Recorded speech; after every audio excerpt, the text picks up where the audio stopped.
नमस्कार, जय हिंद दोस्तों। स्वागत है आप सभी का आज के इस क्लास में। तो गाइस, अगर आप भी देने वाले हैं यूपी बोर्ड से क्लास 1 का पेपर, तो ये क्लास आपके लिए बहुत ज़्यादा इंपॉर्टेंट होने वाली है, क्योंकि आज की क्लास में मैं आपके लिए लेकर के आया हूँ कक्षा 10 हिंदी का मॉडल पेपर। तो जैसा कि आप लोग गाइस जानते हैं कि 22 फरवरी को आपका हिंदी का पेपर यानी पहला पेपर है। तो ये वीडियो आपके लिए बहुत ज़्यादा यूजफुल और बहुत ज़्यादा इंपॉर्टेंट होने वाली है, इसलिए वीडियो को लास्ट तक ज़रूर देखिएगा। चलिए गाइस, हम लोग वीडियो की शुरुआत करते हैं। आज की क्लास का पहला प्रश्न है आपके सामने। जैसा कि आप लोग जानते हैं, सबसे पहले 20 नंबर का ऑब्जेक्टिव क्वेश्चन आएगा, जिसको OMR शीट में आपको भरना होगा। और प्रत्येक क्वेश्चन होने वाला है आपका 1 नंबर का। इस तरह से 20 ऑब्जेक्टिव क्वेश्चन आपके 20 नंबर के होने वाले हैं। पहला क्वेश्चन है कि हिंदी के प्रचारार्थ बनारस अखबार का प्रकाशन किसने किया। बनारस अखबार जो है, इसका प्रकाशन किसने किया। ऑप्शन है राजा शिव प्रसाद, भारतेंदु हरीशचंद्र, सदा सुखलाल या बालकृष्ण भट्ट। तो याद रखिएगा कि राजा शिव प्रसाद हो जाएगा, यानी ऑप्शन ए जो है यहाँ पर बिल्कुल सही हो जाएगा।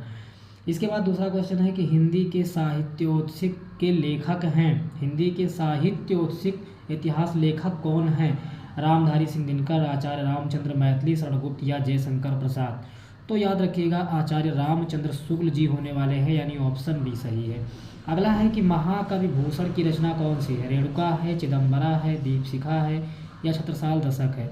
महाकवि भूषण की जो रचना है, इसमें से कौन होने वाली है। तो याद रखिएगा छत्रसाल दशक जो है, ये महाकवि भूषण की रचना है।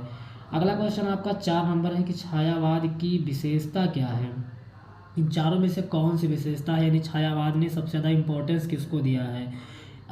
इतिवृत्तात्मकता को, श्रृंगारिक भावना को, सौंदर्य एवं प्रेम को या उपदेशात्मक वृत्ति को। तो याद रखिएगा 4 नंबर में ऑप्शन आपका ग सही हो जाएगा, सौंदर्य एवं प्रेम को।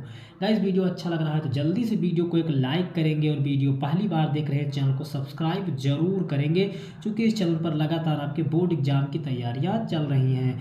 अगला क्वेश्चन है कि द्विवेदी युग की कृति है। द्विवेदी युग की कृति कौन सी है। भग्नदूत, द्वापर है, रसवंती है या चित्राधार है। तो याद रखिएगा पांचवें में आपका कौन सा सही होने वाला है। तो द्विवेदी युग की जो कृति बताई गई है वो रसवंती बताई गई है, यानी ऑप्शन यहाँ पर ग सही है। अगला है कि द्वापर रचना है। 6 नंबर क्वेश्चन है द्वापर रचना किसकी है। सूरदास की है, सुमित्रा नंदन पंत की है, महादेवी वर्मा की है या मैथिली शरण गुप्त की है। जल्दी से बताएंगे कमेंट करके 6 नंबर में कौन सा सही होगा। द्वापर रचना जो है ये मैथिली शरण गुप्त जी की रचना हो जाएगी। अगला क्वेश्चन आपका है निम्नलिखित में से शुक्ल जी की कृति। शुक्ल जी की कृति कौन सी है। युगांधर है, बात है, रसमीमांसा है या पुरस्कार है। तो याद रखिएगा 7वें में आपका गा सही होगा। रसमीमांसा जो है ये रामचंद्र शुक्ल जी की ही एक कृति या एक कह सकते रचना है। इसके बाद क्वेश्चन नंबर 8वां आपका है कि सुग्रीव ने किसका पल्ला पकड़ा था। हनुमान जी का, राम जी का, लक्ष्मण का या भरत का। याद रखिएगा सुग्रीव जी ने जो है राम जी का पल्ला पकड़ा था, यानी ऑप्शन यहाँ पर जो खा है आपका वो बिल्कुल ही सही होने वाला है। इसके बाद समझिएगा अगला क्वेश्चन आपका 9 नंबर है कि निम्नलिखित में से जयशंकर प्रसाद का नाटक है। जयशंकर प्रसाद का नाटक बताना है। आकाशदीप, आंसू, झरना, अजातशत्रु। जल्दी से बताएंगे कि इसमें से कौन सा होने वाला है जयशंकर प्रसाद जी का नाटक। तो 9 नंबर में आप याद रखिएगा कि ये चंद्रगुप्त, स्कंदगुप्त और अजातशत्रु ये सभी के सभी जयशंकर प्रसाद जी के नाटक हैं। अगला है कि राजेंद्र प्रसाद भारत के कौन से राष्ट्रपति थे। पहले, दूसरे, तीसरे या चौथे।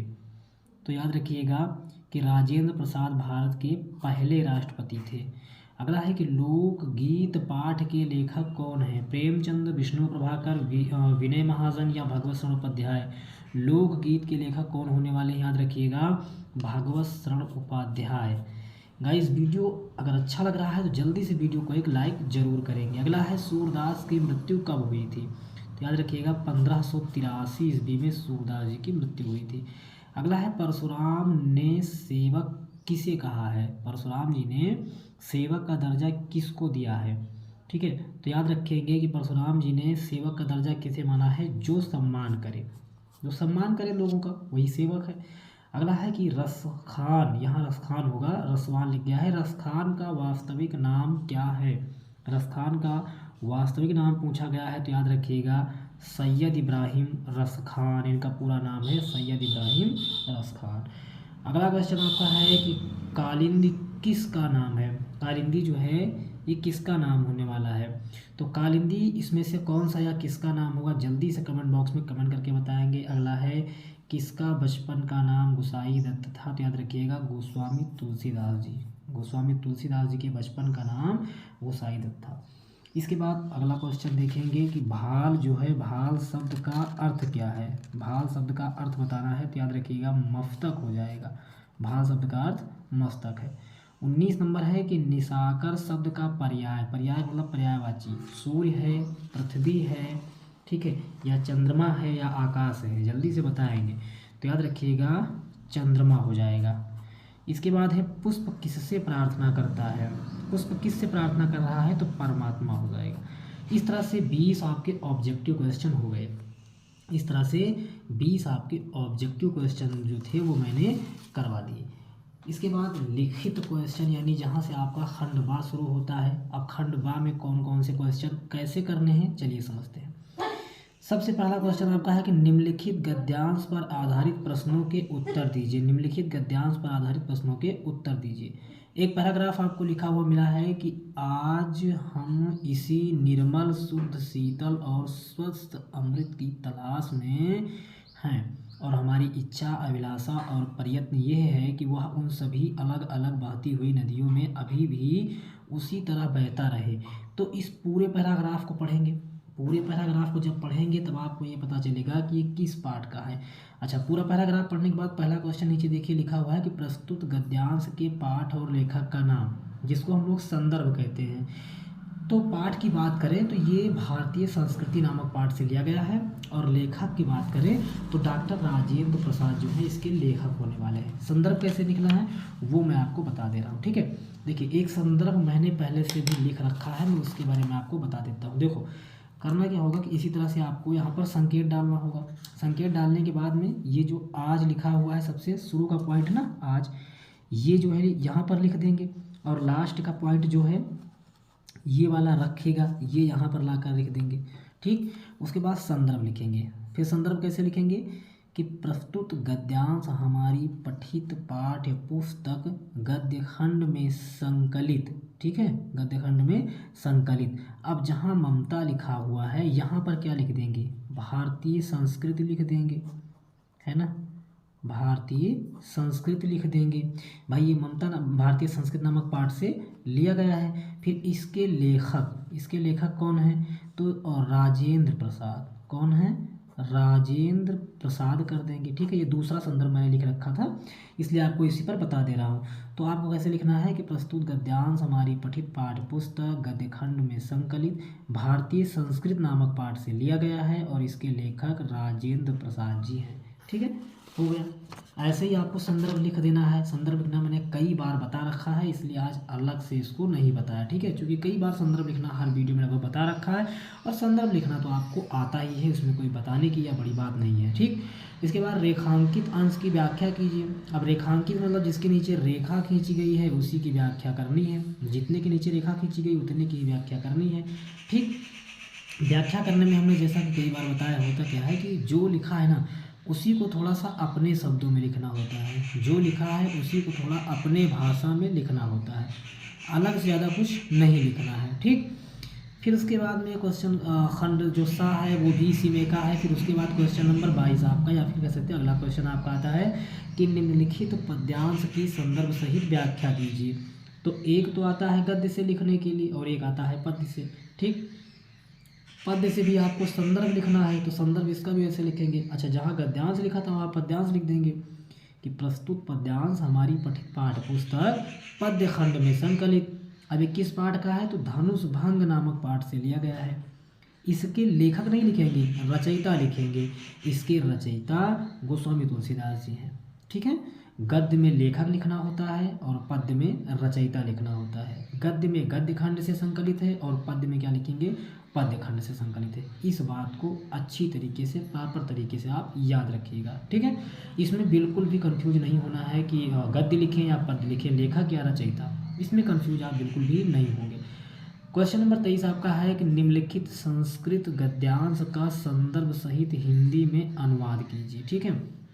अब इसमें भी संदर्भ लिखना है, संदर्भ लिखना, फिर वैसे ही संदर्भ लिखना है कि प्रस्तुत गद्यांश हमारी पठित पाठ्य पुस्तक, ठीक है। ये किस पाठ का है?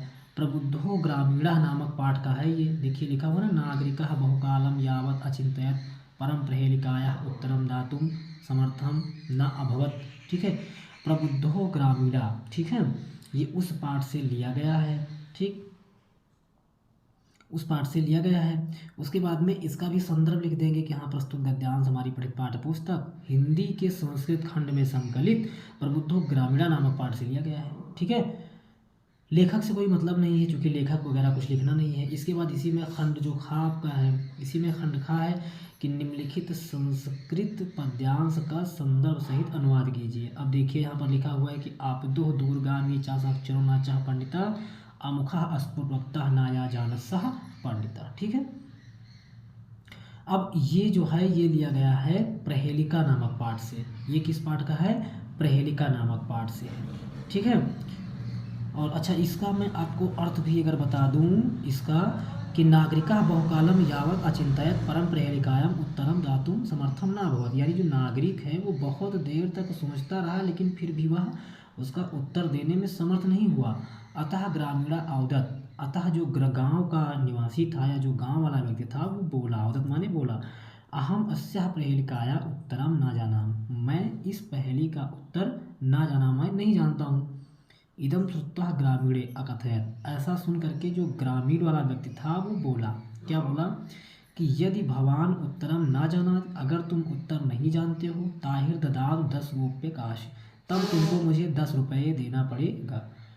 अतः म्लान मुखे नागरिकेण समयानुसार 10 रुपयान दत्तान, अतः जो गांव का जो नागरिक था शहर वाला, उसे बहुत ही ग्लान या लज्जा महसूस हुआ या शर्मिंदगी महसूस हुई और उसने क्या किया कि 10 रुपये दिया, ठीक। ये था इसका अर्थ। और जो खंड खा है इसका अर्थ क्या होगा कि आपदो दूरगामी चा साक्षरो न पंडिता, यानी जो बिना मुख के बोलता है, ठीक है, साक्षरो नाचा पंडिता, और अमुखा अस्फुट वक्ता चा जानसा पंडिता, यानी जो बिना पैरों के मीलों दूर तक जा सकता है और बिना मुख के बोल सकता है, वो क्या है? पत्र है, ठीक, वो क्या होता है?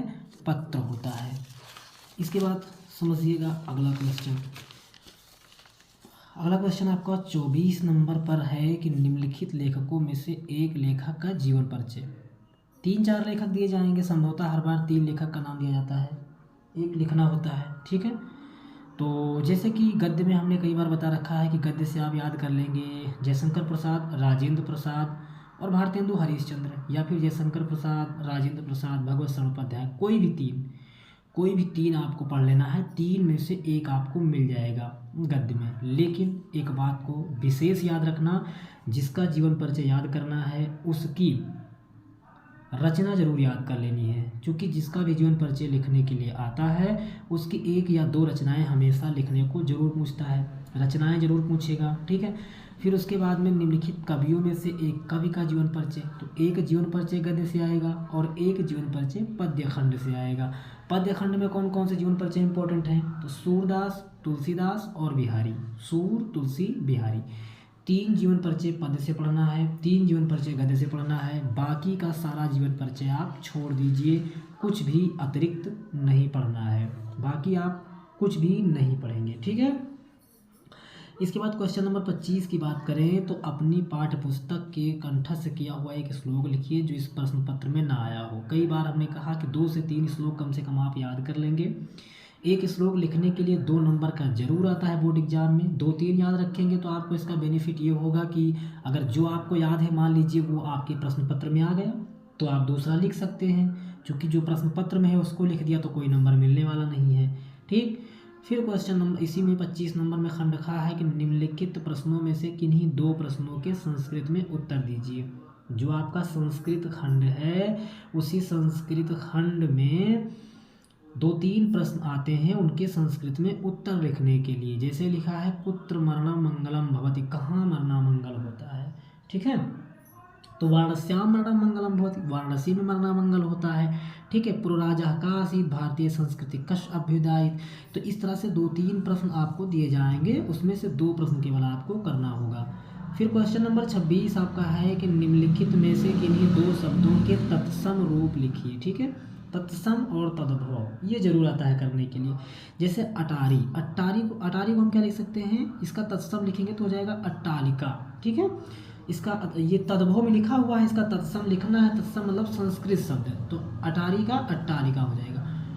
ऊंट का क्या हो जाएगा, ऊष्ट्र हो जाएगा। ठीक है, ऊंट का क्या हो जाएगा, ऊष्ट्र हो जाएगा। इसी तरह से जीव दिया गया, इसका जिव्या हो जाएगा। ठीक है, यानी थोड़ा सा इसका संस्कृत शब्द आपको लिखना होता है, इसी को तत्सम और तद्भव कहते हैं। अगला है निम्नलिखित में से किन्हीं दो शब्दों के पर्यायवाची लिखिए।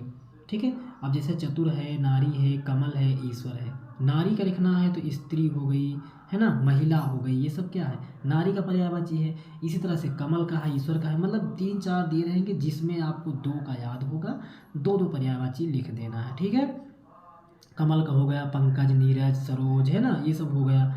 इसी तरह से ईश्वर का हो गया परमात्मा हो गया, है ना। उसके बाद खंड का है कि निम्नलिखित में से एक की धातु लकार पुरुष अथवा वचन का उल्लेख कीजिए। धातु रूप शब्द रूप वेरी वेरी मोस्ट इंपॉर्टेंट है, और संभवतः जो धातु रूप और शब्द रूप है वो अब ऑब्जेक्टिव क्वेश्चन में ही दे दिया जाता है। ठीक है, यानी 1 नंबर का जो भी 20 आपने ऑब्जेक्टिव क्वेश्चन सॉल्व किया है तो संभवतः उसी में दे दिया जाता है धातु रूप और शब्द रूप 1-1 नंबर में। ठीक है, तो इम्पोर्टेंट बहुत है, इसलिए आपको पढ़ना जरूर है, क्योंकि 1-2 नंबर का हर बार आता ही आता है। धातु रूप भी आएगा, शब्द रूप भी आएगा, दोनों पूछे जाएंगे 1-1 नंबर में। ठीक है, इसके बाद क्वेश्चन नंबर अगला है आपका कि निम्नलिखित वाक्यों में से किन्हीं दो के संस्कृत में अनुवाद कीजिए। संस्कृत में अनुवाद करने के लिए भी क्वेश्चन आता है। ठीक है, 2 से 3 प्रश्न आता है संस्कृत में अनुवाद करने के लिए। ठीक है, उसके बाद में क्वेश्चन नंबर 27 है कि निम्नलिखित में से एक विषय पर निबंध लिखिए। 4-5 निबंध आपको पढ़ लेने हैं। हालांकि निबंध तो आप अपनी तरफ से बनाकर भी बेहतर लिख सकते हैं, लेकिन थोड़ा सा पढ़ लेंगे फिर भी। अगर पढ़ने की बात करें तो प्रदूषण की समस्या और समाधान पढ़ लेना है, राष्ट्रीय एकता का महत्व, और एक पढ़ लेना है वो विज्ञान अभिशाप और वरदान, वो बहुत ज़्यादा इंपॉर्टेंट है, विज्ञान अभिशाप और वरदान। और एक और पढ़ लेना है बेरोजगारी की समस्या। यही 3-4 पढ़ लेंगे, यही 3-4 में से एक हर बार आता है, और इस बार भी एक आपको मिल जाएगा। फिर क्वेश्चन नंबर 28 आपका देखिए लिखा हुआ है कि अपने पठित खंडकाव्य के आधार पर उनकी कथावस्तु संक्षेप में लिखिए। अब इसमें पाठ का नाम नहीं दिया गया, क्योंकि आप सब अलग अलग जिला के निवासी हैं, और अलग अलग जिला के लिए अलग अलग पाठ दिया गया है। ठीक है, हर जिला के लिए अलग अलग पाठ है, कहीं का जय सुभाष है, कहीं का कुछ और है, कहीं का कुछ और है, तो हर जगह का अलग अलग है, तो इसलिए उसको नहीं दिया गया है। तो जिस जिला के आप निवासी हैं अपने ही जिला का क्वेश्चन पढ़ लेंगे। तो आई होप वीडियो आपको बहुत समझ में आया होगा और अच्छा लगा होगा, यूजफुल लगा होगा। यूजफुल लगा तो वीडियो को लाइक करेंगे, चैनल को सब्सक्राइब करेंगे। 22 फरवरी को ही आपका बोर्ड एग्ज़ाम हिंदी का पहला पेपर है, इसलिए मेहनत से पढ़ेंगे। फिर मिलते हैं नेक्स्ट वीडियो में नेक्स्ट टॉपिक के साथ, तब तक आप पढ़ते रहिए और अपना ख्याल रखिए। 22 फरवरी को हिंदी का पेपर, बेस्ट ऑफ लक।